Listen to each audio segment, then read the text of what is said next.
tú cuando estabas en la Casa Colorida fuiste a junto a los refugiados, hicieras un documental y quiero que me cuentes en plan qué te llevó a ir allí y a exponerte tanto. Y luego qué te aportó a nivel personal el ir allí y convivir allí, porque estuviste un mes, creo que fue. Un mes e medio, sí. Que me lanzou ir ali? Pois non o sei, a verdade, non? Había unha xente aquí, Ana Mirou e Óscar, que eles estaban pola zona de Vigo, non? Eu os coñecía dun proxectiño que hai aquí, Colectivo se chama.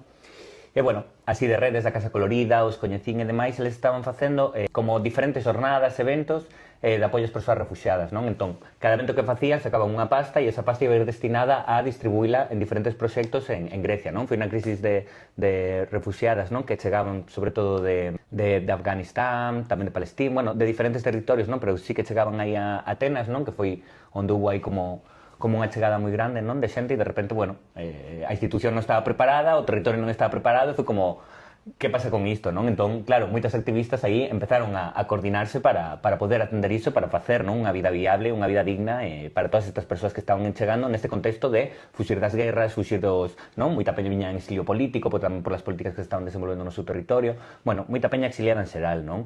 E empezamos la aventura, non? Para min era un pouco iso, documentar tamén todo ese brillo, todo ese, non? Dentro dunha situación tan dura e tan difícil, había moita peña organizada facendo cousas moi chulas, non? Entonces para min era rescatar como esa esperanza que tamén había e por parte de peña activista del todo o territorio que de repente estaba indo para ali, non? Había moita peña do territorio español, moita peña de todos lados ali organizada, non? E por aí para iso, non? Estivemos un mes e medio percorrendo dende Atenas hasta Tesalónica, arriba de todo, diferentes campos de refugiados e diferentes proxectos autogestionados.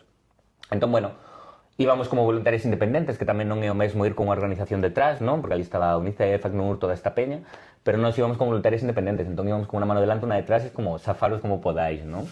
Pero coñecemos moita xente linda, proxectos super chulos e inspiradores, non? Que sei, coñecemos aí el City Plaza, que era un hotel no centro de Atenas, que era un hotel como para unha capacidade de 300 e pico personas, que de repente era un hotel que estaba abandonado, de repente diferentes activistas, sobre todo españolas, se meteron nese hotel, o ocuparon, e de repente, pois, de un hotel que estaba vacío, foi un hotel que serviu de vida, non? E de hábitat para 300 persoas refuxiadas, non?